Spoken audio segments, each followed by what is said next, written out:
Hi friends, welcome back to Mahabharata series episode number 208. ఇప్పటివరకు జరిగిన కథ ఏంటంటే, కర్ణుడు విజృంభిస్తున్నాడు.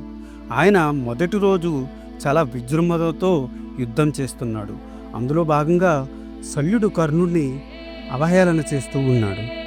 ఆ రోజు ఏం జరిగిందో తెలుసుకోవాలనుకుంటే ఈ వీడియోని మీరు స్కిప్ చేయకుండా చూడండి.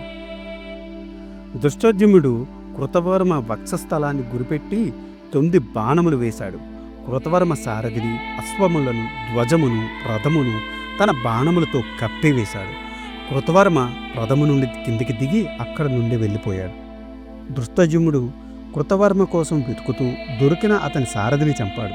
ఇంతలో కృతవర్మ నేను ఇక్కడే ఉన్నాను అని పెద్దగా అరిచాడు. ధృష్టద్యుమ్నుడు ఆ వైపుకు పరిగెత్తాడు. కృతవర్మ నేల మీద నిలబడి ఒక విల్లు అందుకున్నాడు. ధృష్టద్యుమ్నుడితో తలపడ్డాడు. అది చూసిన కౌరవ వీరుడు కృతవర్మని తన రథం మీదకు లాక్కుని అక్కడి నుండి దూరంగా తీసుకుని వెళ్ళాడు. చేతికి చిక్కిన కృతవర్మ తప్పించుకుని పోవడంతో ధృష్టద్యుమ్నుడు కౌరవసేన మీద పడ్డాడు. ధర్మరాజు అశ్వత్థామతో యుద్ధం చేస్తుంటే అతనికి తోడుగా సాత్యకి వచ్చాడు. అశ్వత్థామ వారినందరినీ తన పరంపరలతో ముంచెత్తాడు. ధర్మరాజు కూడా అశ్వత్థామ మీద బాణవర్షం కురిపించాడు. అశ్వత్థామ ధర్మరాజు విల్లు తుంచి అతని మీద 3 బాణములు వేశాడు. ఇంతలో సాత్యకి అశ్వత్థామ విల్లు త్రుంచాడు. అశ్వత్థామ ఒక ఈట తీసుకుని సాత్యకి సారథిని చంపాడు. అతనిపై బాణవర్షం కురిపించాడు. సారథి లేని సాత్యకి రథం గుర్రములను ఎటో ఈడ్చుకుని వెళ్ళిపోయింది. పాండవ సైనికులు అశ్వత్థామ మీద శరవర్షం కురిపించారు. అశ్వత్థామ కోపంతో పాండవ సైనికులను ఊచకోత కోశాడు. ఇది విన్న సుయోధనుడు పాండవులు కూడా అశ్వత్థామ చేతిలో హతమయ్యారని చాలా సంతోషించాడు. ఇంతలో ధర్మరాజు అశ్వత్థామను తరుముతున్న దృశ్యం కనబడి హతాశుడయ్యాడు. ఈ ప్రకారం జయాపజయాల క్షణక్షణం మారుతున్నాయి. ధర్మరాజు అశ్వత్థామను చూసి, గురుపుత్ర అశ్వత్థామ, నువ్వు అత్యంత బలవంతుడివి, అస్త్రశస్త్ర పారంగతుడివి. నీ పరాక్రమం నా మీద కాకుండా నా సేనాపతి ధృష్టద్యుమ్నుడి మీద చూపించు. అయినా నీవు బ్రాహ్మణుడు, కానీ నీకు దయ, జాలి, కృతజ్ఞత ఏ కోసానా లేదు కదా. నీవు బ్రాహ్మణ సహజమైన జపతపాదులు విడిచి ఇలా విల్లు పట్టి యుద్ధం చేయడం ధర్మం అనిపించుకుంటుందా అని అన్నాడు. కానీ ఆ మాటలు పట్టించుకోకుండా అశ్వత్థామ ధర్మరాజు మీద బాణవర్షం కురిపించాడు. అశ్వత్థామ బాణముల దాటికి తట్టుకోలేక ధర్మరాజు అక్కడి నుండి పారిపోయాడు. ఇంతలో అప్పటిదాకా భీమసేనుడితో యుద్ధం చేస్తున్న కర్ణుడు కృపాచార్యుడికి సాయంగా అక్కడికి వచ్చాడు. భీముడు కౌరవసేనల్ని చీల్చి చెండాడుతున్నాడు. సుయోధనుడు నకుల సహదేవులతో యుద్ధం చేస్తున్నాడు. సుయోధనుడు సహదేవుని ధ్వజమును ఖండించాడు. వారిద్దరిని ధనుస్సులను త్రుంచాడు. నకుల సహదేవులు వేరు ధనుస్సులు ధరించి సుయోధనుడి మీద శరవర్షం కురిపించాడు. కోపించిన సుయోధనుడు వారిరువుని తన బాణాలతో కప్పివేశాడు. వారి మరణం సుయోధనుడి చేతిలో తథ్యం అనుకుంటున్న తరుణంలో ధృష్టద్యుమ్నుడు అక్కడికి వేగంగా వచ్చి వారిని రక్షించాడు. ధృష్టద్యుమ్నుడి మీద అత్యంత తీవ్రమైన బాణములు ప్రయోగించాడు. అతని విల్లు ఖండించాడు. ధృష్టద్యుమ్నుడు వేరొక విల్లు తీసుకొని సుయోధనుడి మీద బాణవర్షం కురిపించాడు. సుయోధనుడు ధృష్టద్యుమ్నుడిని ధనుస్సు ఖండించి అతని నొసట మీద 10 అస్త్రాలు నాటాడు. ధృష్టద్యుమ్నుడికి కోపం అవధులు దాటింది. వేరొక వెల్లు చేసుకుని సుయోధనుడు ధనుస్సును, పతాకమును, రథమును ఖండించాడు. సుయోధనుడు కూడా ఏమాత్రం జంకకుండా ధృష్టద్యుమ్నుడిని బల్లెము, ఖడ్గము, ధ్వజము, అశ్వమును, సారథిని, కవచమును తునకారు తునుకులు చేసి ఖండించాడు. అది చూసిన ధృష్టద్యుమ్నుడి సోదరుడు అతనిని వెంటనే తన రథం మీదకు లాగి అక్కడ నుంచి తప్పించాడు. సాత్యకితో పోరుతున్న కర్ణుడు అతనిని విడిచి ధృష్టద్యుమ్నుడిని వెంబడించాడు. సాత్యకి కర్ణుడు తురుముతున్నాడు. కర్ణుడికి ధృష్టద్యుమ్నుడికి ఘోర యుద్ధం జరిగింది. పాంచాల రాకుమారులు 8 మంది మధ్యలో వచ్చి కర్ణుడిని ఎదుర్కొన్నారు. కర్ణుడు వారందరినీ యమపురికి పంపాడు. చేది, పాంచాల వీరులు కర్ణుడిని చుట్టుముట్టారు. కర్ణుడు కూడా వారందరినీ సంహరించాడు. తరువాత ధర్మరాజు వైపుకు వెళుతున్నాడు. అది చూసి ధృష్టద్యుమ్నుడు, ఉప పాండవులు, నకుల సహదేవులు, శిఖండి, సాత్యకి మూకుముడిగా కర్ణుడిని చుట్టుముట్టారు. మరో పక్క భీమసేనుడు కౌరవ సైన్యమును నిర్దాక్షిణంగా సంహరిస్తున్నాడు. అతని వీర విహారమునకు మారణ హోమంగా భయపడి కౌరవ సైన్యము అతని ఎదుట పడుటకు సహించటం లేదు. మరోపక్క అర్జునుడు సంసప్తులనందరినీ సంహరించి మిగిలిన త్రిగర్త సైనికులను తరుగుతున్నాడు. త్రిగర్త సైనికులు పారిపోగా అర్జునుడు తన రథమును కర్ణుడికి అభిముఖంగా తోలమన్నాడు. అది చూసిన సుయోధనుడు త్రికర్త సైనికులను ప్రోత్సాహపరిచి యుద్ధోన్ముఖులను చేస్తున్నాడు. అప్పుడు త్రికర్త సైనికులు కాంబోజరాజ సేనల సాయంతో మరలా అర్జునుడిని చుట్టుముట్టారు. అర్జునుడు కాంబోజరాజ సేనలతో సహా త్రికర్త సైనికుల తలలు నరికాడు. రణభూమి అంతా వారి మొండములతో నిండిపోయింది. ఇంతలో కాంబోజరాజు సోదరుడు అర్జునుడిని ఎదుర్కొన్నాడు. ఒకే ఒక బాణంతో అర్జునుడు అతని చేతులు ఖండించాడు.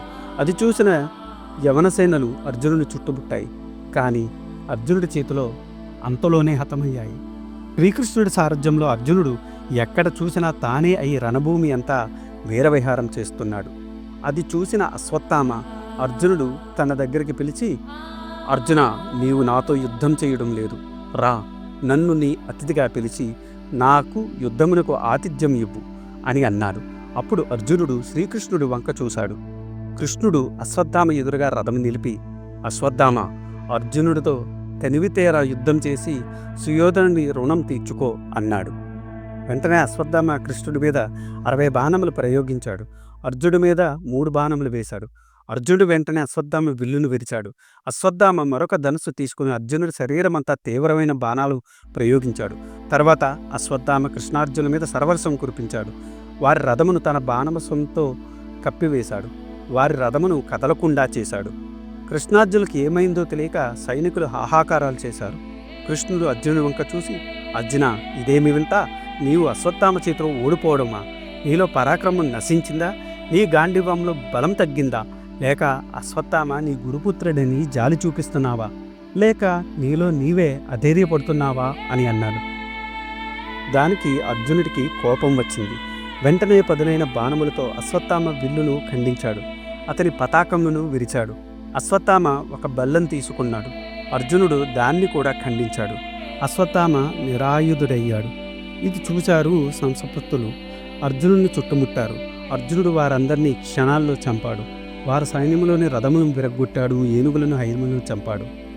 సంపక్తులకు తోడుగా అంగ, వంగ, నిషాద, కళింగ దేశాల సేనలు అర్జునుడి మీదకు దూకాయి. ఇంతలో అశ్వత్థామ వేరొక రథమును విల్లును సమకూర్చుకొని మరలా అర్జునుడిని ఎదుర్కొన్నాడు. అర్జునుడి మీద కృష్ణుడి మీద అత్యంత క్రూరమైన అస్త్రములు ప్రయోగించాడు. వెంటనే అర్జునుడు అశ్వత్థామ శరమును, కంఠము మీద, చేతుల మీద, గుండెల మీద, పాదముల మీద శరప్రయోగం చేశాడు. అశ్వత్థామ ఎక్కిన రథమును కట్టిన గుర్రములను, పగ్గములను ఖండించాడు. అప్పుడు ఆ రథములు అదుపు తప్పి అశ్వత్థామ రథమును ఎటో లాక్కుపోయాయి. అశ్వత్థామ తన రథమును అదుపులోకి తెచ్చుకొని కర్ణుడి వైపు వెళ్ళాడు. మిగిలిన సంసప్తులు గర్వము అనుచుటకు అర్జునుడు వారిని వంకకు వెళ్ళాడు. ఇంతలో మగధరాజు దండదారుడు అనువాడు తన గజమును ఎక్కి పాండవ సైన్యంలోకి చొరబడి నాశనం చేస్తున్నాడు. అది చూసి కృష్ణుడు, అర్జున, ముందు వాడి పనిపట్టు అని అన్నాడు. రథమును అతని వైపుకు పోనిచ్చాడు. దండాధరుడు కూడా కృష్ణార్జునులకు ఎదురుగా తన ఏనుగును పోనిచ్చి వారి మీద అత్యంత పదునైన బాణములను విసిరాడు. తన బాణములతో కృష్ణార్జునులు ముంచెత్తాడు. అర్జునుడు ఒకే ఒక బాణంతో దండదారుని 2 చేతులు నరికాడు. అతడి ఏనుగును మరొక బాణంతో వధించాడు. అతడి సైన్యాన్ని చల్లాచెదురు చేశాడు. మరలా అర్జునుడు సంసప్త సైన్యం మీదకి వెళ్ళాడు. ఇంతలో సుయోధనుడు తన సైన్యంతో వచ్చి కర్ణుడిని కలిశాడు. ఇరువురు సైన్యము పాండవుల సేనలను చుట్టుముట్టాయి. ఇంతలో పులింద, బాహ్లిక, ఆంధ్ర, భోజ సైన్యములు సుయోధనుడికి అండగా నిలిచాయి. అపారమైన సేనావాహినితో సుయోధనుడు, కర్ణుడు పాండవ సైన్యమును చుట్టుముట్టాడు. వారి దాటికి ఆగలేక పాండవ సేనలు పారిపోయాయి. పాండ్యరాజు మలయధ్వజుడు కౌరవ సేనలను కకావికలం చేస్తున్నాడు. అతడిని అశ్వత్థామ ఎదుర్కొన్నాడు. ఇరువురు ఒకరికొకరు తీసిపోకుండా ఘోరంగా యుద్ధం చేస్తున్నారు. మలయధ్వజుడు అశ్వత్థామ ధనుస్సుకు కట్టిన తాడును ఖండించాడు. అశ్వత్థామ మరొక విల్లు తీసుకుని మలయధ్వజుని మీద సరవర్షం కురిపించాడు. పాండ్యరాజు వాయువ్యాస్త్రం సంధించి అశ్వత్థామ వేసిన బాణములను చెల్లాచెదురు చేశాడు. అశ్వత్థామ చరరక్షకులను చంపాడు. అతని విల్లును విరిచాడు. రథాన్ని కూలగొట్టాడు. అశ్వత్థామ బెదరక మలయధ్వజుడు వేసిన బాణములను సమర్థవంతంగా ఎదుర్కొంటున్నాడు. ఇంతలో పాండరాజు తన ఏనుగునెక్కి ఒకే ఒక బాణంతో అశ్వత్థామ తల మీద ఉన్న మణిని కింద పడేటట్టు కొట్టాడు. అశ్వత్థామ కోపం కట్టలు తెంచుకుంది. వీరావేశంతో ఊగిపోయాడు. పాండ్యరాజు అనుచరులను, అతని ఏనుగును చంపాడు. పదినాయన బల్లబాణములతో పాండ్యరాజు తలను నరికాడు. అది చూసి పాండ్యరాజు సేనలు పారిపోయాయి. సుయోధనుడు అశ్వత్థామను పొగడ్తలతో ముంచెత్తాడు. అశ్వత్థామ కర్ణుడికి అండగా నిలిచి పాండవ సేనలను తలుమాడుతున్నాడు. పాండవ సేనలకు అండగా అర్జునుడు వారి మధ్యకు వచ్చి నిలిచాడు. అర్జునుడు ఉన్నాడన్న ధైర్యంతో పాండవ సేనలు పారిపోకుండా నిలిచాయి. అప్పటికే ధృష్టద్యుమ్నుడు కర్ణుడితో యుద్ధం చేస్తున్నాడు. ఇది ఈనాటి వీడియో. ఆ తర్వాత ఏం జరిగిందో తెలుసుకోవాలనుకుంటే మీరు నా నెక్స్ట్ వీడియో కోసం వెయిట్ చేయాల్సిందే. దానికన్నా ముందు నాదొక చిన్న రిక్వెస్ట్. నేను చేసే ఈ మహాభారత సిరీస్ వ్యాస భారతం నుండి కవిత్రయం అంటే నన్నయ్య గారు, తిక్కన గారు, ఎర్రాప్రగడ గారు తెలుగులోకి అనువదించారు. అదే ఈ మహాభారతాన్ని నేను మీకు యథాతథంగా అందించాలనే సదుద్దేశంతో ఈ వీడియోలు చేస్తున్నాను. ఏ జనరేటెడ్ ఇమేజెస్తో వీడియోస్ చేయడం కొంచెం కష్టతరమైన విషయం అయినప్పటికీ మన సనాతన ధర్మంలో ఉన్న మంచిని చెప్పాలనే ఉద్దేశంతో పూర్తి కథని ఈ వీడియోలో రూపంలో అందించడం జరుగుతుంది. అందుకని మీలాంటి వారి సపోర్ట్ నాకెంతో ముఖ్యం. మీరు నన్ను సపోర్ట్ చేయాలనుకుంటే జస్ట్ మీ అభిప్రాయాన్ని కమెంట్ల రూపంలో తెలియచేస్తూ, లైక్ చేస్తూ, 10 మందికి షేర్ చేస్తూ మన ధర్మాన్ని 10 మందికి అందేలా చేయాలని కోరుకుంటున్నాను. ఈ వీడియో కనుక మీకు నచ్చితే do like, share and subscribe. Thanks for watching. జై సనాతన ధర్మం.